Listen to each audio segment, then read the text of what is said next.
जय हिंद दोस्तों, civil services with Nilesh के ऑफिशियल यूट्यूब चैनल में आप सभी का स्वागत है।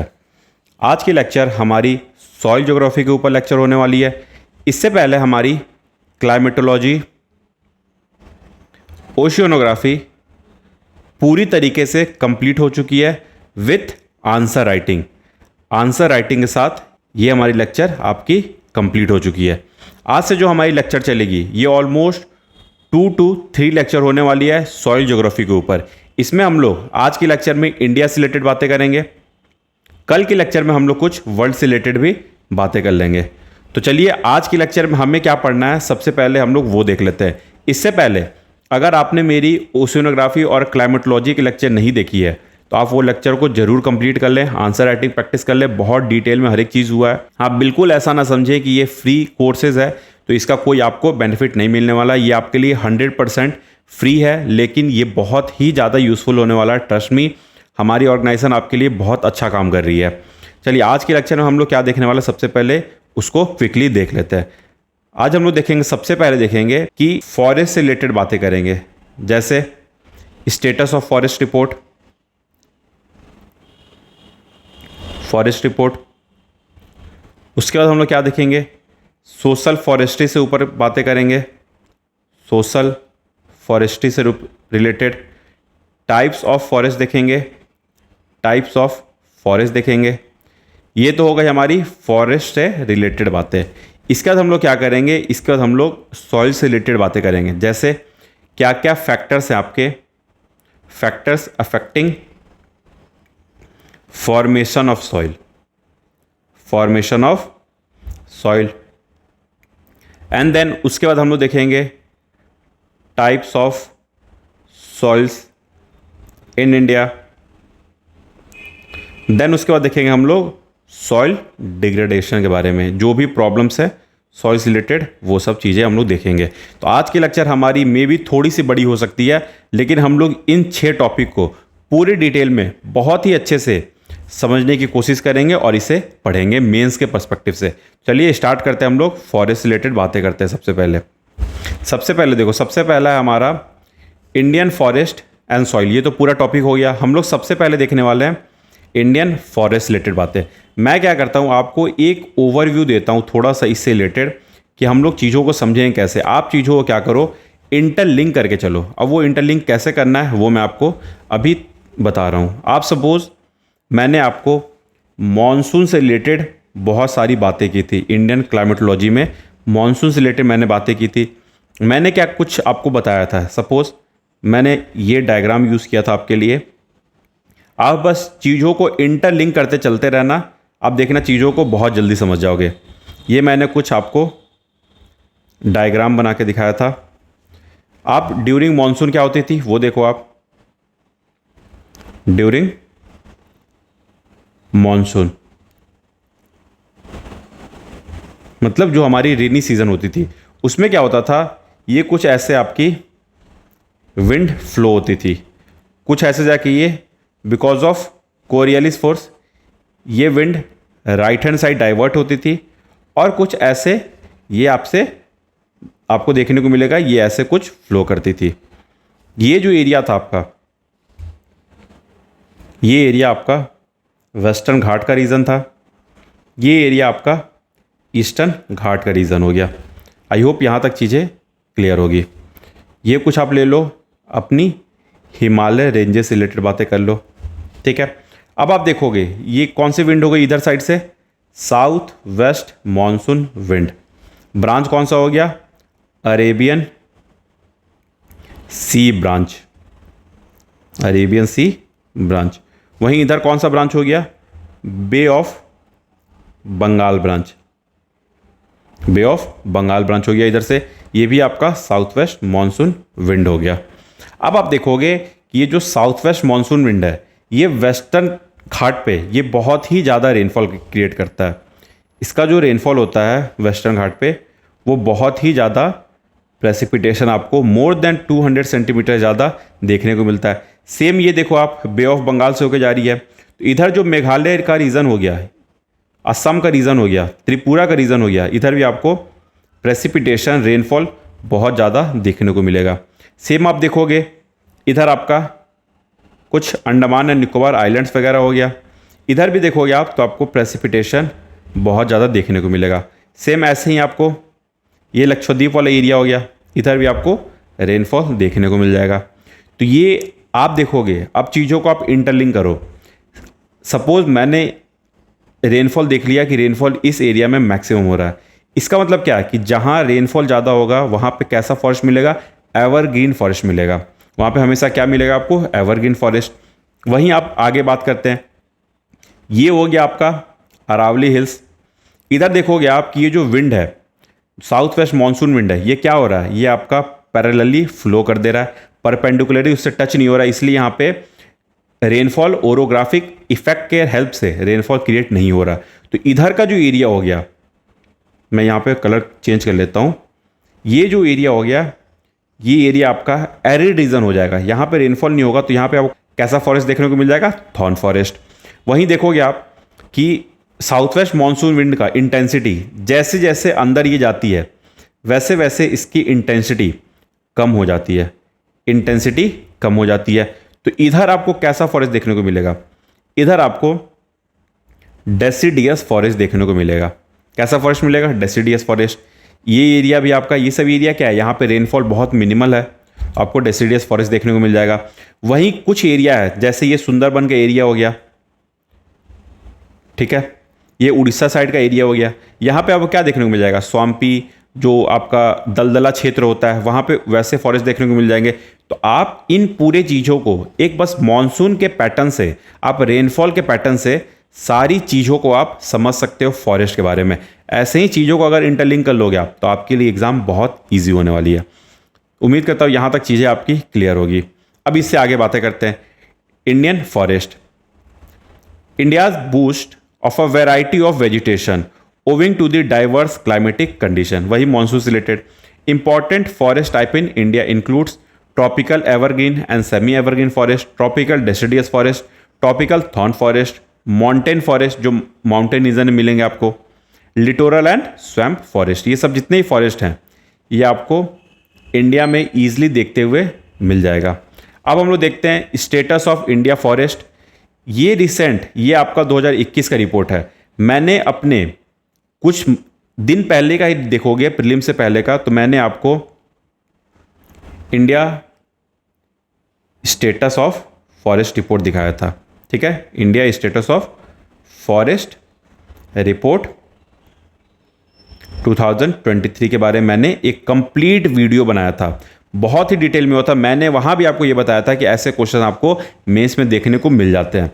तो ये आप क्या करोगे कि स्टेटस ऑफ फॉरेस्ट रिपोर्ट के लिए आप वो मेरी वीडियो, वो मैक्सिमम 30 मिनट्स की वीडियो है, उसमें प्रीलिम्स कम मेंस दोनों कवर है। आप उसे मेरी चैनल से देख लेना। मैं क्या करूँगा, उसकी लिंक डिस्क्रिप्शन में डाल दूंगा, status of forest report India के कंटेक्स्ट में। तो वहाँ से आप इस चीज़ों को देख लेना, हर एक चीज़ वहाँ पे बहुत अच्छे से बताया हुआ है। अब हम लोग क्या करते हैं, इस टॉपिक को आप खुद से देख लेना। हम लोग इसके बाद की टॉपिक में चलते हैं, जो हमारा टॉपिक है problems associated with reduce green cover. क्या मतलब है इसका, कि जैसे जैसे फॉरेस्ट कवर रिड्यूस होगी उससे क्या क्या प्रॉब्लम्स देखने को आपको मिल जाएंगे। तो ये अब हम लोग एक एक करके पॉइंट फॉर्म में देख लेते हैं।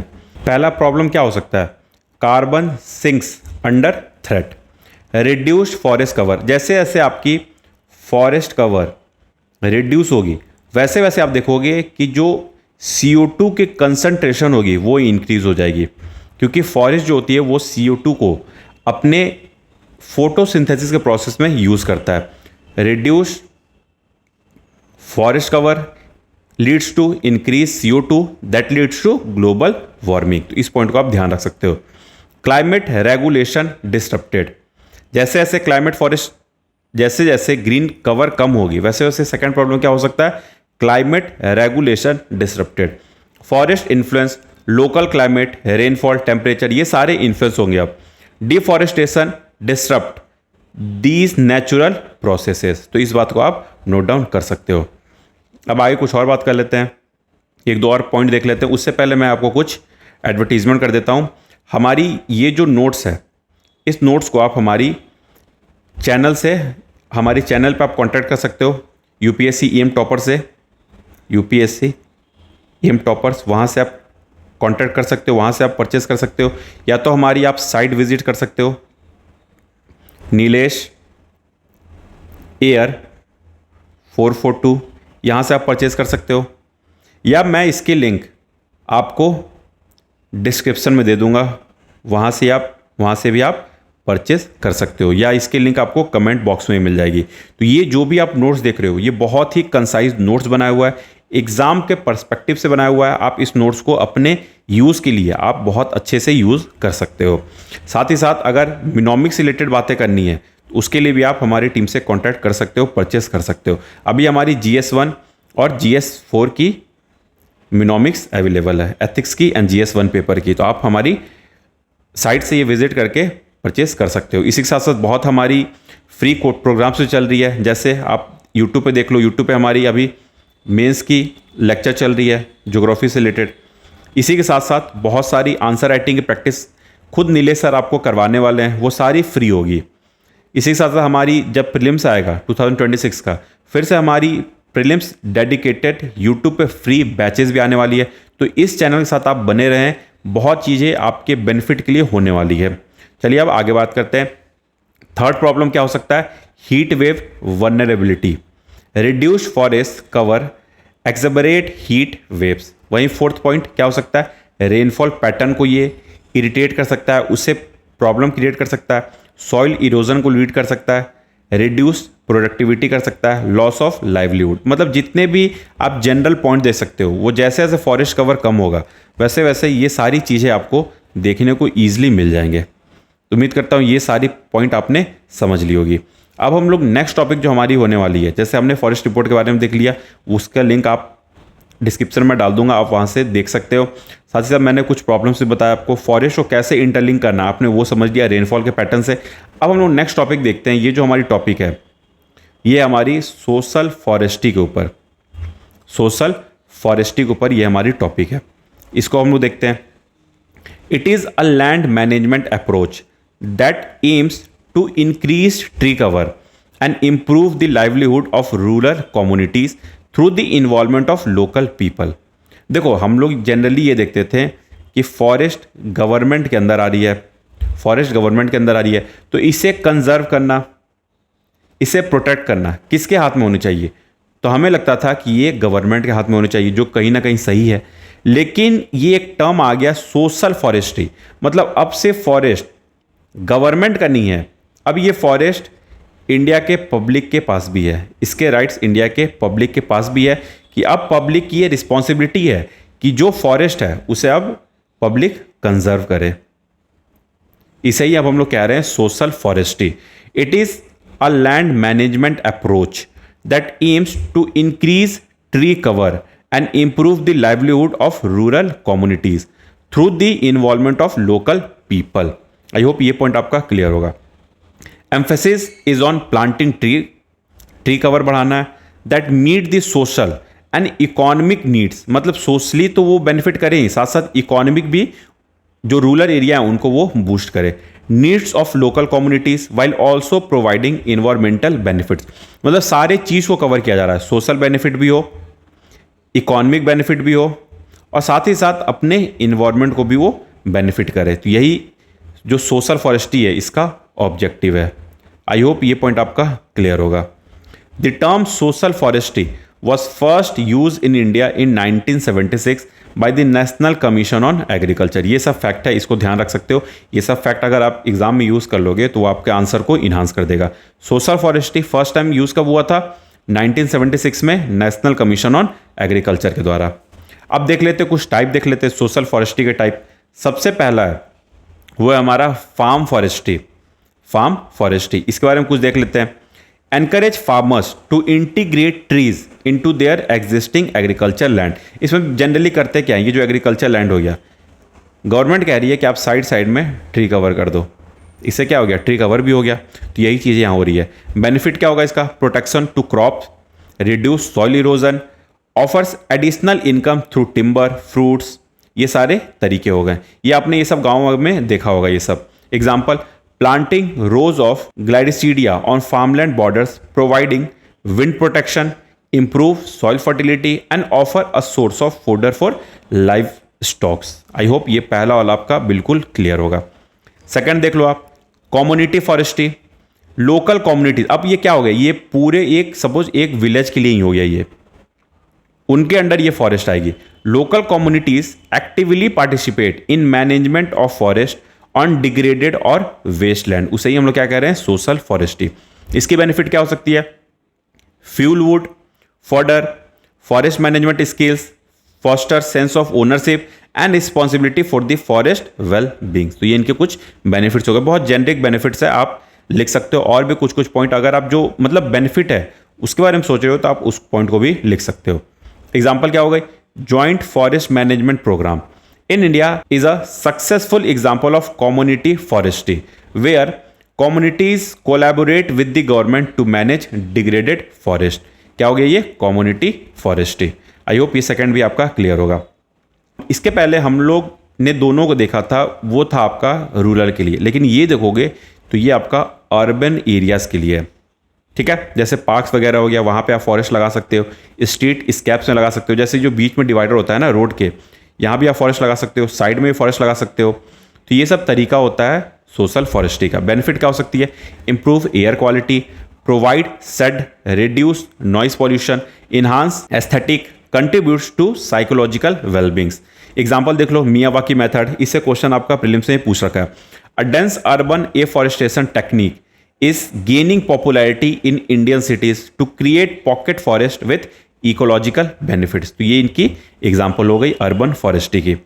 फोर्थ देख लो आप, extension forestry focus, this approach involve educating and empowering rural communities about the benefits of tree and providing technical assistance for tree planting and management.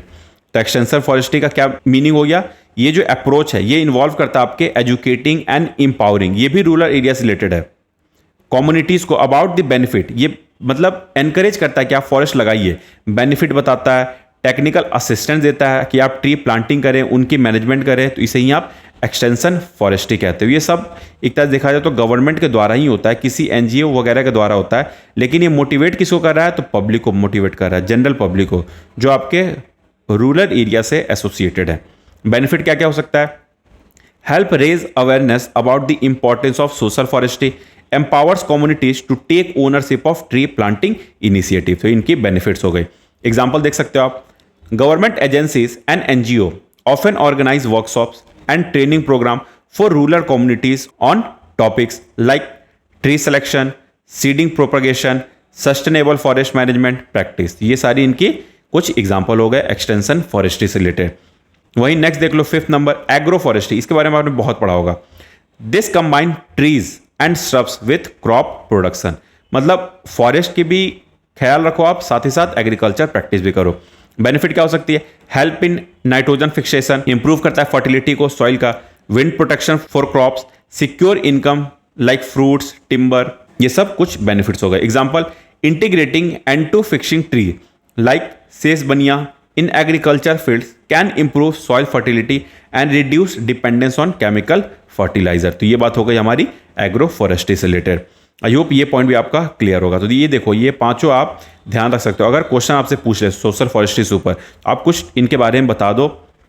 Farm forestry, community forestry, next आपकी urban forestry हो गई, extension forestry, agro forestry. ये सब मैंने आपको 5 types जो हैं इसे बहुत हम लोग डिटेल में कर लिए हैं। तो इस पॉइंट को आप एक फ्लो चार्ट के फॉर्म में, सपोज आप यहाँ पे लिख लो सोशल फॉरेस्ट्री, लैंड्स के फॉर्म में कर लो अपने आप पेज को, और ऐसे करके सारे के ऑब्जेक्टिव, सारे के बेनिफिट, सारे के एग्जाम्पल आप लिख लो। इस तरह से आप एक पेज के अंदर क्विक रिवीजन के लिए आप अपने नोट्स बना सकते हो। अदरवाइज ये नोट्स को आप परचेस कर सकते हो। ये तो हो गई सोशल फॉरेस्ट्री से रिलेटेड। अब यहाँ पे कुछ एडवांटेज भी देख लो। वैसे हमने हर फॉरेस्ट्री का एडवांटेज देख लिया टाइप्स में जो हमने पढ़ा था, लेकिन यहाँ पे इन जनरल एडवांटेज देख लो कि ये इन्वायरमेंट पे कैसे इंपैक्ट कर रहा, सोसाइटी को कैसे ये इन्हांस कर रहा, और इकोनॉमी को कैसे ये बूस्ट कर रहा। इन्वायरमेंट में देख लो आप, increased absorption of CO2 carbon dioxide, reduce soil erosion, promote land reclamation, provide habitat for diverse species. ये क्या हो गया, ये बहुत जेनरिक पॉइंट है, बहुत इजीली आप लिख लोगे। सोशल में देख सकते हो आप, create rural employment, provide fuel wood, fodder, empower local communities through participation, decision making and management। ये सारे पॉइंट को भी आप देख सकते हो, इसमें कोई भी डाउट नहीं होना चाहिए, बहुत सिंपल पॉइंट है। वहीं इकोनॉमिक में देख लो, इकोनॉमिक में क्या हो सकती है, इनकम जनरेट हो सकता है with the help of fruits, timber, reduce dependency on traditional forest, less deforestation होगी, सपोर्ट सस्टेनेबल एग्रीकल्चर, कैसे, विंड को प्रोटेक्ट कर रहा, सॉइल इरोजन नहीं होने दे रहा, तो ये सब क्या हो गया, सस्टेनेबल एग्रीकल्चर को ऐसे सपोर्ट कर पाएंगे। Improve soil quality, provide wind protection, reduce soil erosion, तो ये आपकी इकोनॉमिक बेनिफिट हो गई, इन्वायरमेंट बेनिफिट हो गई एंड सोशल बेनिफिट हो गई। इस सब से भी आपसे क्वेश्चन एग्जाम में फ्रेम हो सकते हैं, तो ये सारे पॉइंट को आप ध्यान रख लेना। अब हम लोग आगे बढ़ते हैं, टाइप्स ऑफ फॉरेस्ट के बारे में देखते हैं। इसे अब हम लोग अच्छे से देखते हैं, एक एक को कहाँ मिलेगी, वो क्या क्या फॉरेस्ट के कुछ एग्जांपल देख सकते हैं, और वहाँ पे कैसे आपको जो भी स्पीसीज वगैरह देखने को मिलते हैं वो हम लोग देखने वाले हैं। इसका ओवरव्यू मैंने आपको डायग्राम के हेल्प से स्टार्टिंग में ही दे दिया था, कैसे आप इंटरलिंक कर सकते हो रेनफॉल पैटर्न के हिसाब से। चलिए एक एक करके हम लोग देखते हैं। अब पहला देख लो आप, पहला क्या है आपका, ट्रॉपिकल एवरग्रीन फॉरेस्ट। अब ये देखो, ये मिलेगा कहाँ पे, जहाँ पे आपका हाई रेनफॉल होगा। तो वैसे एरिया कौन होंगे, जैसे वेस्टर्न घाट की रीजन हो गई, अंडमान एंड निकोबार आइलैंड हो गया, साथ ही साथ जो नॉर्थ ईस्ट कुछ स्टेट हैं जैसे मेघालय हो गए, त्रिपुरा हो गई, मिजोरम वगैरह एरिया हो गया, असम का क्षेत्र हो गया, वहाँ पे आपको ऐसे फॉरेस्ट ईजिली देखने को मिल जाते हैं। ठीक है, अब ट्रॉपिकल एवरग्रीन फॉरेस्ट है, मतलब वहाँ पे डेंस फॉरेस्ट होगा, कैनोपी जो होगा वो बहुत डेंस होगा। तो ये सब एक जनरल बातें हैं, बस आपको ये सब चीज़ें पता होगी। चलिए पहला पॉइंट देख लेते हैं, found in regions with high rainfall more than 200 centimeter and humidity भी हाई होना चाहिए, such as Western Ghat, north east India and Andaman and Nicobar island. Dense canopy blocks sunlight, इसलिए यहाँ पे आप देखोगे कि कुछ ऐसे यहाँ के फॉरेस्ट होते हैं, मैं आपको बना के दिखा दे रहा हूँ। कुछ ऐसे यहाँ पे बहुत डेंस फॉरेस्ट होते हैं। आप देखोगे कि यहाँ पे नीचे का जो एरिया है, आप देखोगे यहाँ तक सनलाइट नहीं प्रोवाइड हो पाता है, सनलाइट यहाँ तक नेग्लिजिबल होता है, इधर आते ही नहीं है, वो सारे ऊपर ही रह जाते हैं, कैनोपी के एरिया में ही रह जाते हैं। ठीक है, तो ये ट्रॉपिकल एवरग्रीन फॉरेस्ट का ऐसे भी फीचर होते हैं। Dense canopy block sunlight supporting a unique ecosystem of shade loving plants and epiphytes like orchids and ferns. Dominant tree species include rosewood, mahogany, ebony, rubber and bamboo. Rich in wild life including tigers, leopards, elephants, various bird species and reptiles. तो ये आप देख सकते हो tropical evergreen forest related. Second जो है हमारा वो है ट्रॉपिकल डेसिडियस फॉरेस्ट, इसे ही आप मॉनसून फॉरेस्ट कहते हो। Most extensive forest type in India, found in areas with seasonal rainfall of 100 से 200 centimetre, divided into moist deciduous forest and dry deciduous forest. देखो जो मॉइस्ट डेसिडियस फॉरेस्ट होते हैं वो एरियाज होते हैं जहाँ पे रेनफॉल आपका 100 से 200 सेंटीमीटर तक होता है। Found on the eastern slope of Western Ghat, eastern slope of Western Ghat, ये जो आपका वेस्टर्न घाट का एरिया हो गया उसके ईस्टर्न साइड में ये मिलता है। ठीक है, parts of Orissa and north east state. Dominant species include teak, sal and sandalwood. Dry deciduous forest located in regions with 70 से 100 centimetre of rainfall such as parts of central and southern India. Features drought resistance species like acacia and thorny bushes. तो ये दोनों भी आप ध्यान रख सकते हो, moist deciduous forest and dry deciduous forest. Trees sets live in dry season two conserve water creating a semi open canopy. तो ये पॉइंट आपको डेसिडियस फॉरेस्ट से ध्यान होना चाहिए। ये जो यहाँ पे जो ट्री होती है वो अपनी ड्राई सीजन के समय अपनी लीव को ये सेट कर देती है, उससे क्या होता है आपका वाटर कंजर्वेशन होता है। ठीक है, प्लांट ट्री का जो वाटर कंजर्व रहता है। वाइल्ड लाइफ कैसे कैसे देखने को मिलेंगे, deer, antelope, tigers, leopard and various reptiles and birds. ये बात हो गई अपनी tropical deciduous forest monsoon forest से रिलेटेड। थर्ड हमारा क्या है, tropical thorn forest and shrubs located in arid region with less than 70 rainfall of annual rainfall including Rajasthan, Gujarat, Madhya Pradesh and Haryana. Vegetation is sparse and adapted to dry condition with thorny bushes, acacia, cacti and xerophytic plants. Plants have adaptation like long roots and succulent features for water conservation. ये सब point भी आप ध्यान रख सकते हो। Next है wild life includes camels, foxes, rodents, lizard adapted to arid condition। इस पॉइंट को भी आप नोट डाउन कर सकते हो ट्रॉपिकल थॉर्निजर से। वहीं अब देख लो माउंटेन फॉरेस्ट, ये भी सब सिंपल है। Found in mountainous region with vegetation type varying with altitude. जैसे जैसे एल्टीट्यूड बढ़ेगा वैसे वैसे आपकी वेजिटेशन की कवर में भी चेंजेस आपको देखने को मिल जाएंगे। लोअर स्लोप में कैसे आपको कवर देखने को मिलेंगे? ट्रॉपिकल एंड सब tropical forest with species like पान, देवदार एंड साल, ये नीचे के एरिया में लोअर स्लोप में। फिर जैसे आप हायर एलिवेशन में जाएंगे टेम्परेट फॉरेस्ट देखने को मिलेगा, जैसे ओक, मैपल्स एंड रोटोडॉन्स, ये देखने को मिल जाएंगे। अल्पाइन फॉरेस्ट कहाँ देखने को मिलेंगे? Above 3000 metre with sparse vegetation including dwarf tree, lichen and mosses. तो ये आप तीनों को ध्यान रखना, जैसे जैसे स्लोप बढ़ेगी, हाइट बढ़ेगी, वैसे वैसे फॉरेस्ट के नेम और उनके कैरेक्टरिस्टिक भी चेंज होते रहेंगे। Unique fauna include snow leopard, red pandas and Himalaya था।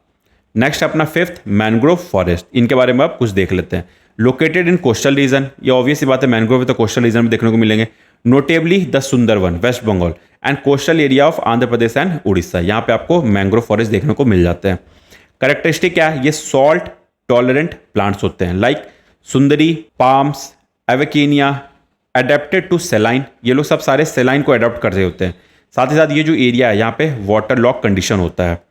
सर्व as breeding ground for fish and provide shelter for Bengal tiger, salt water crocodiles and other marine species. तो ये सारे पॉइंट को आप एक बार खुद से भी देख सकते हो। नेक्स्ट है six littoral and swamp forest found in coastal region, ये भी आपको कोस्टल रीजन देखने को मिल जाएंगे। Deltas and swampy areas specially in river delta. Compromise water tolerant trees and moisture loving vegetation like pandanus and various palms. Important habitat for diverse wild life including amphibians, reptiles and bird species. तो ये सारे point भी आप littoral and swamp forest से ध्यान रख सकते हो। अभी देख लो dry deciduous forest located in region with moderate rainfall 50 से 100 centimetre, found in central and southern India. Less dense होती है than moist deciduous forest with है open canopy and broad resident flora. Dominant species include क्या क्या देखने को मिलता है? साल, अकाकिया एंड वेरियस ग्रासेज। ये शायद ऊपर मेरी आपसे बात हो चुकी है। कैसे वाइल्ड लाइफ देखने को मिलेंगे? डियर देखने को मिलेंगे, पिकॉक देखने को मिलेंगे, वुल्व्स मिल जाएंगे एंड स्मॉल मैमल्स। उसके बाद एट्थ है अपना कॉनिफेरस फॉरेस्ट, ये कहाँ देखने को मिलेंगे? Found at higher altitude in the Himalaya region where temperatures are low. Dominate by coniferous tree like pine, fir, spruce, cedar with needle shape leaf for adaptation to cold.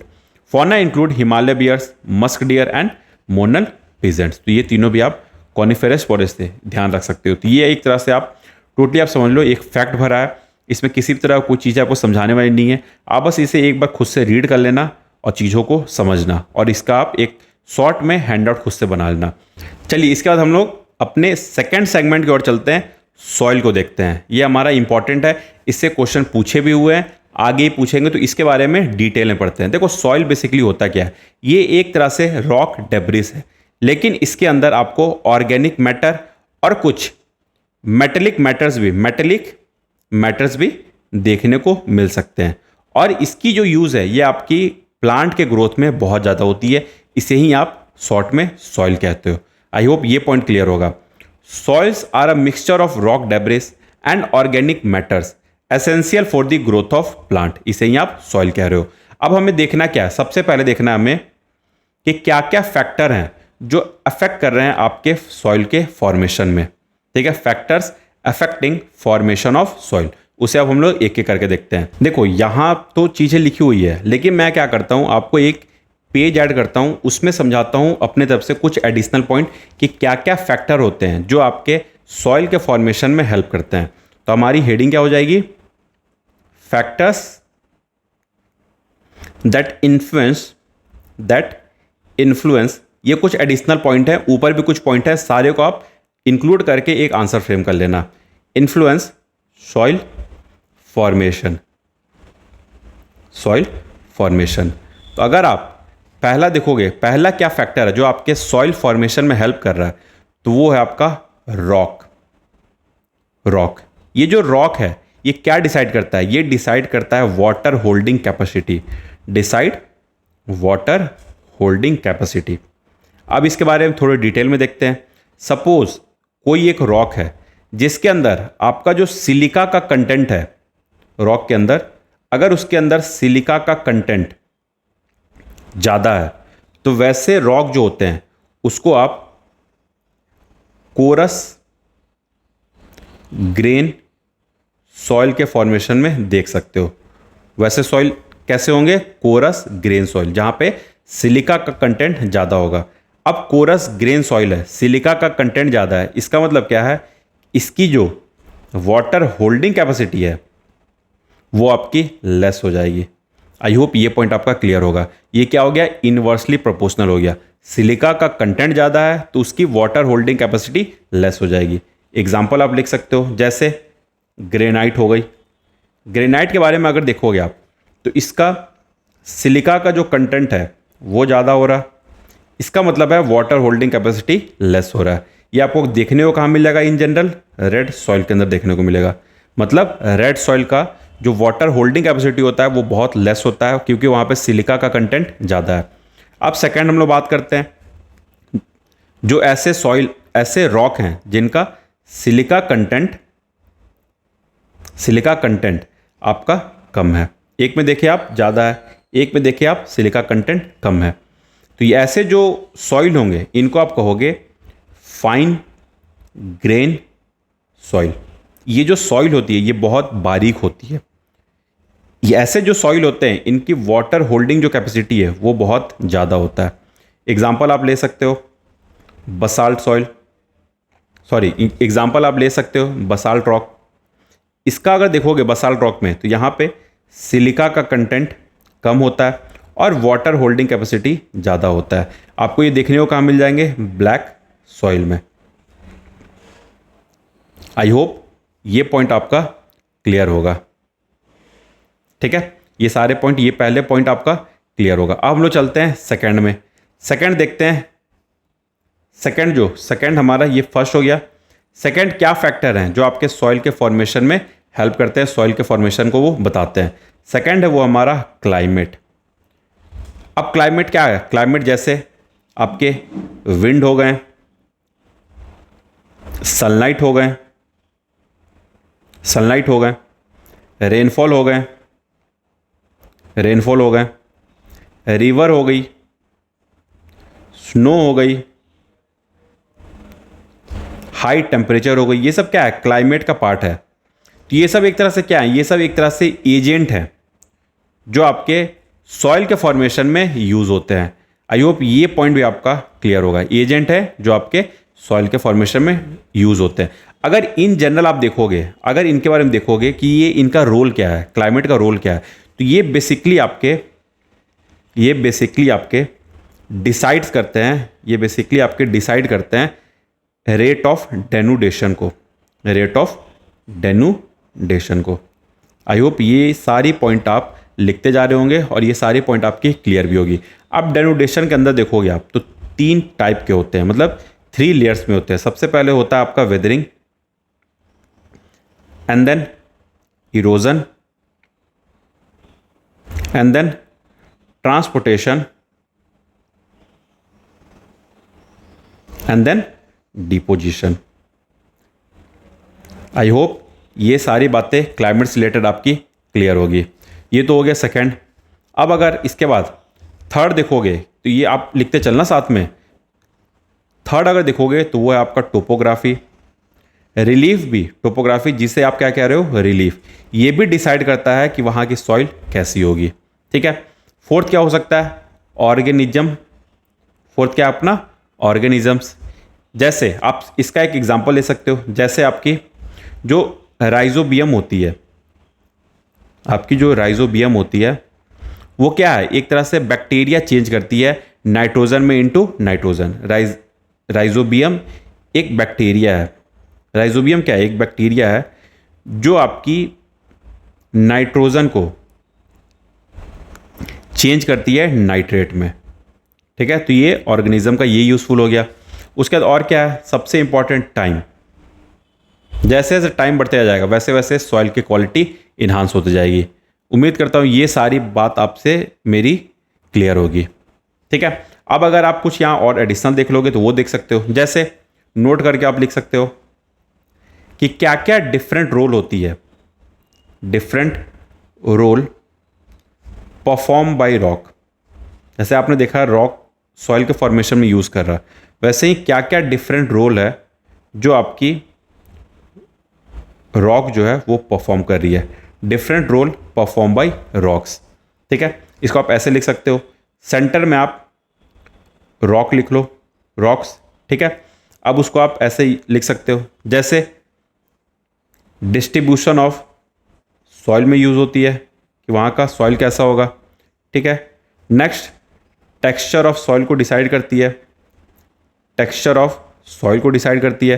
Third colour of soil को decide करती है। Fourth water holding capacity decide करती है कि क्या उस soil का water holding capacity ज़्यादा होगा या कम होगा। मिनरल कंटेंट डिसाइड करती है उस सॉइल के अंदर।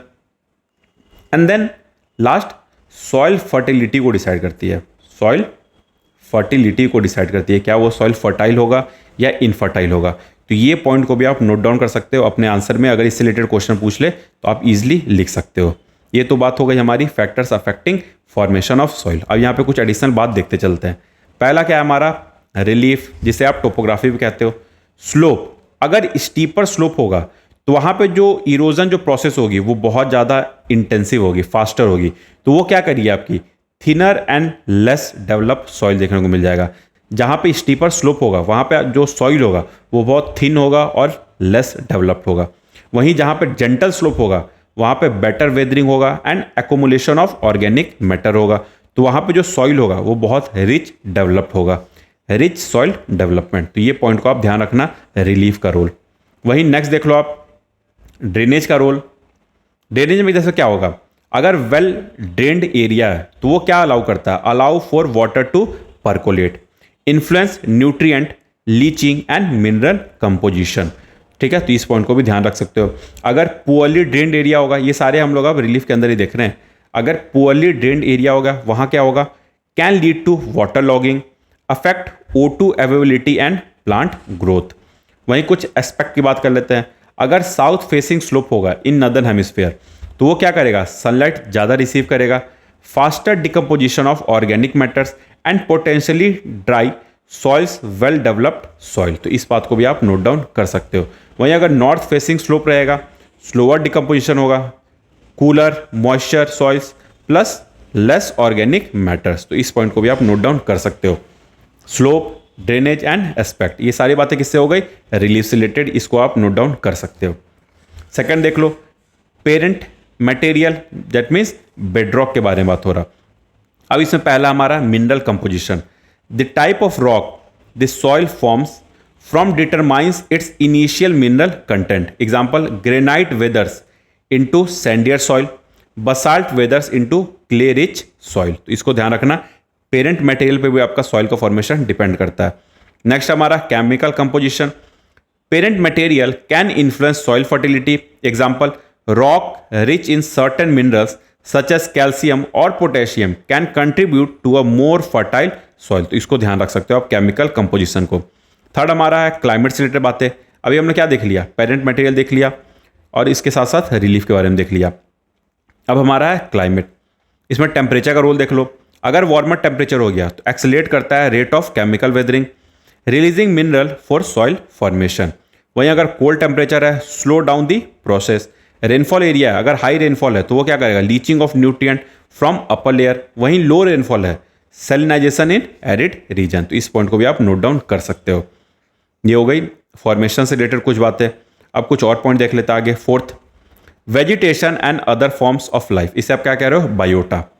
प्लांट्स का क्या रोल होता है, plant roots help break down rocks contributing to physical weathering. वहीं decomposing plant matters add organic material to soil enhancing fertility and soil structure. तो प्लांट का रोल आपने देख लिया सॉइल के फॉर्मेशन में। वहीं माइक्रो ऑर्गेनिज्म का रोल देख लो आप। Bacteria and fungi in soil break down organic matters and rock minerals releasing nutrients for plants and influencing soil structure. ये हो गई माइक्रो ऑर्गेनिज्म से रिलेटेड बातें। वहीं एनिमल से रिलेटेड बातें देख लो। Earthworm and burrowing animals improve aeration and drainage by creating tunnels in the soil. तो ये रोल हो गई किनकी, एनिमल से रिलेटेड। आपने प्लांट से रिलेटेड बातें देख ली, माइक्रो ऑर्गेनिज्म से रिलेटेड बातें देख ली, एंड एनिमल से रिलेटेड बातें देख ली। ये सारा हो गया आपका, ये सारे हमने यहां से क्या देख लिया, factors affecting formation of soil. ये सारे चीजें मैंने कुछ एडिशनली बताया आपको, इजी पॉइंट, कुछ आपने ऊपर भी देखा। अब हम लोग इसका सेकंड एस्पेक्ट देखने वाले हैं, वो है हमारा स्ट्रक्चर ऑफ सॉइल। हम लोग क्या देखेंगे अब, स्ट्रक्चर ऑफ सॉइल। देखो स्ट्रक्चर ऑफ सॉइल होती क्या है, thickness and characteristic of each horizon can very greatly depending on the factors mentioned earlier. For example relief, climate, vegetation time, इसमें भी आपको वेरिएशन देखने को मिलता है। देखो ये आपका डायग्राम हो गया, इसे आप जरूर बना लेना। लेयर का नेम देख लो आप, OAEBCR, ये क्या हो गई, नेमिंग हो गई लेयर की, ठीक है। ओ जो लेयर है वो क्या है, वो आपका वहां पे ह्यूमस का कंटेंट, ऑर्गेनिक मैटर का कंटेंट बहुत ज़्यादा होता है। In most of Indian soils this layer is absent. इसलिए आप देखोगे यहाँ पे हम लोग फर्टिलाइजर वगैरह का यूज़ ज़्यादा करते हैं, क्योंकि हमारे इंडिया में ये जो लेयर है ये अपना एब्सेंट है, ह्यूमस और ऑर्गेनिक मैटर। इसी को आप ओ कह रहे हो। ये देख लेते हैं, ये क्या अपना top soil, rich in organic matters from decompose plants and animal, दस यूजुअली अ डार्केस्ट लेयर, क्योंकि यहाँ पे ह्यूमस का कंटेंट ज़्यादा होता है इसलिए डार्केस्ट लेयर होता है आपका टॉप सॉइल। ये जो एरिया हो गया, ठीक है। इसके बाद हमारा आता है ई, इसे आप क्या कह रहे हो, एलुविएशन लेयर, ठीक है। इसको देख लोगे आप। इसके बारे में पहले थोड़ा सा देख लेते हैं टॉप सॉइल के बारे में और detail. Contain mix of mineral, for example sand, clay, silt, organic matter and living organisms. ये जो एरिया होता है टॉप सॉइल का एरिया, ये मोस्टली फर्टाइल होता है, क्योंकि यहाँ पे आप देखोगे इसी के कारण यहाँ पे एग्रीकल्चर का प्रैक्टिस भी ज़्यादा होता है। Thickness varies depending on climate, vegetation and human activity. यहाँ का जो थिकनेस होता है वो बहुत वेरी करता है depending on climate, vegetation and human activity. ई देख लो आप, एलुविएटेड जोन, ये जो जोन होता है ये जोन ऑफ लीचिंग कहते हैं, इसको ध्यान रखना, जोन ऑफ लीचिंग। ये कौन सा एरिया है, एलुविएशन वाला एरिया है, तो इसको ध्यान रखना, एलुविएशन। यहाँ पे आपको जोन ऑफ लीचिंग देखने को मिलता है। वहीं उसका फोर्थ लेयर देख लो आप, OAE, अब हमारा है बी, इसे कहते हो आप एलुविएशन, इलुविएशन, ठीक है। आई यहाँ है ई, ठीक है, इलुविएशन। ये क्या हो गया आपका, सब सॉइल हो गया। Zone of illuviation lighter in colour due to leaching of minerals and organic matters from A horizon, इसको ध्यान रखना आप। may contain certain minerals like clay oxides or iron oxides that have been leached from a horizon denser and more compacted than A। तो इस point को भी आप note down कर सकते हो। may show signs of accumulation of specific minerals, तो ये किसकी बात हो गई, सब सॉइल की बात हो गई। बी की बात हो गई, इलुविएशन की बात हो गई। ये कौन सा एरिया आपका, जोन ऑफ इलुविएशन। तो इतना पॉइंट इससे आप ध्यान रख सकते हो। अब हम लोग देखते हैं नेक्स्ट लेयर जो है हमारा C, weathered parent material. Layer below B consisting of particularly withered parent rock so strong resembles to original parent rock in terms of mineral composition, less affected by biological process as compared to upper layer, play crucial role in providing water and nutrient to upper layer through weathering। तो इस point को भी आप ध्यान रख सकते हो, withered parent material, ठीक है। ये सारी बातें आप नोट डाउन कर सकते हो। वहीं नेक्स्ट हमारा आर, parent rock, least influence by soil forming process. इसको भी आप एक बार जरूर अपने साइड से देखना, इससे आप एक बार खुद से रीड करना। इससे रिलेटेड जो भी आप पॉइंट मैंने आपको जो बताया है, जो भी आप समझ रहे हो, जो भी इंपॉर्टेंट है, उसको आप सेम वैसे ही structure of soil different origin कर लेना, ए बी ऐसे करके, O A then B then आपका सी देन आर, उसके बारे में बस ऐसे ऐसे करके 4-4 पॉइंट लिख लेना, बस 3 से 4 पॉइंट लिख लेना, बस उससे ज़्यादा आपको कुछ नहीं करना है, ठीक है। अब इसके बाद हम लोग आगे बढ़ते हैं, types of soil in India, ठीक है। इसके बारे में हम लोग अब थोड़ा सा डिटेल में देखते हैं। देखो अपना जो Indian council of agriculture research है, ये टोटल 8 टाइप्स ऑफ सॉइल के बारे में इंडिया में बात करते हैं, जिसमें से आप देखोगे 4 जो सॉइल है वो आपका मेजर सॉइल है, एंड 4 जो सॉइल है वो आपका माइनर सॉइल है, ठीक है। सबसे पहले मैं आपको बता देता हूँ कौन कौन सा 4 मेजर सॉइल है। 4 मेजर सॉइल, पहला जो हमारा वो है alluvial soil, alluvial soil. Second जो है हमारा वो है ब्लैक सॉइल, ये सारे मेजर फल हैं। थर्ड जो है हमारा वो है रेड सॉइल। फोर्थ है वो है हमारा लेटेराइट सॉइल। लेटेराइट सॉइल, ये हो गई मेजर से रिलेटेड बातें। 4 माइनर सॉइल कौन कौन सा है वो देख लेते हैं अब। पहला है जो है हमारा एरिड सॉइल। सेकंड है उसे कहते हो आप सेलाइन सॉइल। थर्ड जो है वो है पीटी सॉइल। एंड फोर्थ जो है वो है अपना फॉरेस्ट सॉइल। तो इन 8 सॉइल को आप ध्यान रखना। अब हम लोग एक एक करके इसके बारे में देखना शुरू करते हैं। सबसे पहला हमारा alluvial soil, most common soil in India, covering 40% of geographical areas. Northern plane में देखने को मिलेगा, साथ ही साथ ईस्टर्न कोस्टल जो एरिया है वहाँ पे आपको ये देखने को मिल जाएगा। ठीक है, नेक्स्ट टाइप्स देख लो आप। एक तो होता है भांगर, दूसरा होता है खादर। भांगर क्या है आपका ओल्ड एलुवियल सॉइल है। ये जो एरिया होता है ये आपका लेस फर्टाइल वाला एरिया होता है। वहीं जो खादर जो होता है ये आपका न्यू एलुवियल सॉइल होता है। ये एरिया आपका मोर फर्टाइल वाला एरिया होता है। ठीक है, next rich in potash, phosphorus and lime, poor in nitrogen. इसलिए यहाँ पे देखोगे आप कि NPK डाला जाता है, नाइट्रोजन, फॉस्फोरस एंड पोटाशियम। इसको क्या है, ये सब माइक्रो न्यूट्रिएंट्स है। ठीक है, वहीं देखोगे किसके किसके प्रैक्टिस में यूज होता है, sugar cane, paddy, wheat, other cereals and pulses. तो इसमें ये सब बातें किसकी हो गई, एलुवियल सॉइल से रिलेटेड। अब इसमें अगर कुछ और पॉइंट आप देखना चाहोगे एलुवियल सॉइल से रिलेटेड, अगर कुछ और पॉइंट देखना चाहोगे तो वो आप देख सकते हो। ये जो सॉइल होता है आपका एलुवियल सॉइल होता है, आप यहाँ पे बस लिख सकते हो जल्दी जल्दी। ये जो होता है ये जनरली आपका ट्रांसपोर्ट होता है रिवर के हेल्प से, ट्रांसपोर्टेड बाई रिवर्स। एरिया मैंने आपको बता दिया, northern plains and eastern coast. Northern plains मतलब यूपी हो गई, बिहार हो गई, झारखंड हो गई, वेस्ट बंगाल की एरिया हो गई, पंजाब हो गई। ठीक है, इधर आपको देखने को मिल जाएगा। एग्रीकल्चर आपने देख लिया, sugar cane, paddy, wheat, other cereals and pulses वगैरह में देखने को मिल जाएगा। Rich potash, phosphorus, lime, poor in nitrogen, इसलिए NPK डाला जाता है। ठीक है, भांगर एंड खादर। भांगर क्या है, ओल्ड एलुवियल सॉइल जो आपके लेस फर्टाइल होते हैं। खादर क्या है, न्यू एलुवियल सॉइल जो आपके मोर फर्टाइल होते हैं। ये तो हो गई एलुवियल सॉइल से रिलेटेड बातें। अब हम लोग नेक्स्ट बातें करते हैं ब्लैक सॉइल से रिलेटेड, जिसको आप रेगूर सॉइल भी कहते हो।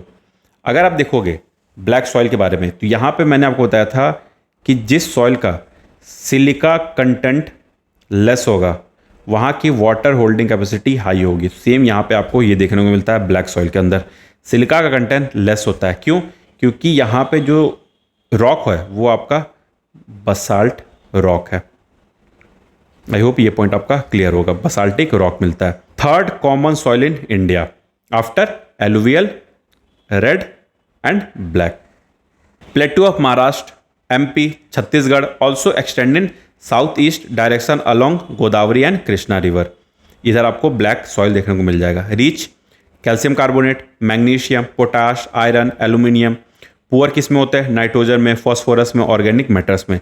डेवलप क्रैक्स व्हेन ड्राई, इसलिए एरिया को आप सेल्फ प्लोविंग रीजन भी कहते हो। हाई वाटर रिटेंशन होता है। Ideal soil for rainfed agriculture. जो इंपॉर्टेंट क्रॉप्स है वो हैं आपके कॉटन, शुगर कैन, इसी को आप कॉटन सॉइल भी कहते हो, ब्लैक सॉइल भी कहते हो, रेगू सॉइल भी कहते हो एंड कॉटन सॉइल भी कहते हो। थर्ड देख लो आप red and yellow soil, developed on crystalline igneous rock, rich in iron, इसलिए यहाँ पे आपको रेड कलर देखने को मिल जाएगा। ठीक है, ये जो एरिया होता है रेड सॉइल का एरिया, यहाँ पे आपको आयरन ऑक्साइड का मात्रा, आयरन ऑक्साइड आपको ज़्यादा देखने को मिलेंगे। वहीं मैं आपको ब्लैक सॉइल के बारे में बताऊं तो यहाँ पे जो मिनरल्स मिलती है वो कौन सी हैं। ब्लैक सॉइल में आपको टाइटेनिफेरस देखने को मिलेगा। टाइटेनिफेरस आपको देखने को मिलता है, इसलिए यहाँ का जो रॉक का कलर होता है, सॉइल का कलर जो होता है वो ब्लैक कलर होता है बिकॉज ऑफ टाइटेनिफेरस मिनरल्स। इस बात को भी आप नोट डाउन कर सकते हो।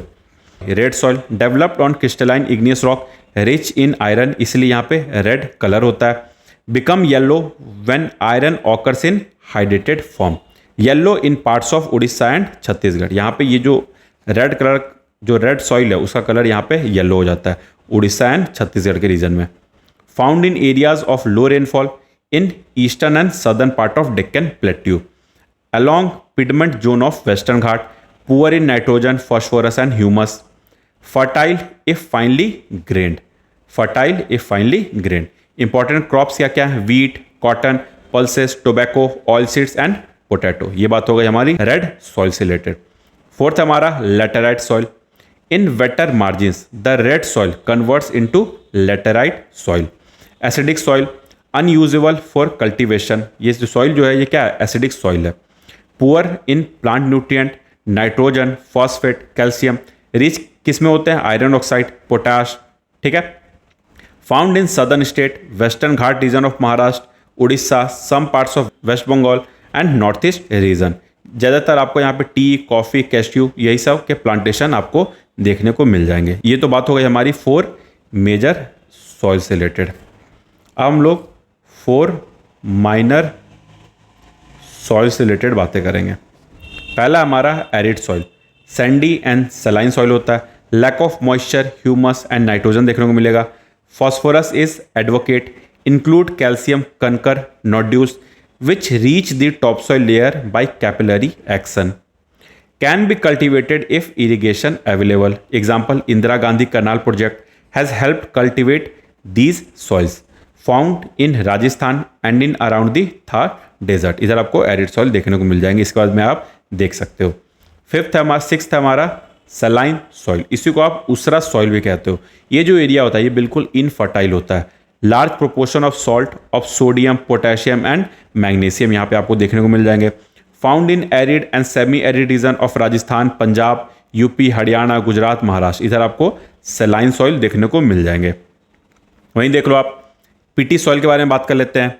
In areas of heavy rainfall and high humidity rich in humus, organic content may go even up to 40 to 50%. If properly drained and fertilized, can be used for cultivating crops like rice. In Odisha, the Sundarban in West Bengal, parts of Bihar, UP and parts of Kerala. इधर आपको ये सब PT soil वगैरह देखने को मिल जाएंगे. Last जो हमारा टाइप्स ऑफ सॉइल है वो है mountain soil. They vary in their structure and texture depending upon mountain environment where they are formed. Valley sides देख लो आप, लूमी प्लस सिल्टी सॉइल होता है. वहीं अपर स्लोप पे आपको कोरस ग्रेन सॉइल देखने को मिल जाएंगे. लोअर वैली में आपको सॉइल इन फर्टाइल देखने को मिल जाएंगे. तो ये भी आप नोट डाउन 4 माइनर सॉइल भी आप एक बार देख सकते हो. तो ये तो हो गई हमारी बात टाइप्स ऑफ सॉइल से रिलेटेड. साथ ही साथ structure of soil, formation of soil किस किस कारण से फॉर्म्ड हो रहा है, ये सारी बातें हमने देख ली. अब यहाँ पे कुछ इसके रिलेटेड कुछ एप्लीकेशन वगैरह की बातें कर, जैसे सॉइल डिग्रेडेशन से रिलेटेड बातें कर लेते हैं. ये सब इन जनरल बातें हैं जो हम लोग क्विकली अगले थोड़ी देर में देख सकते हैं.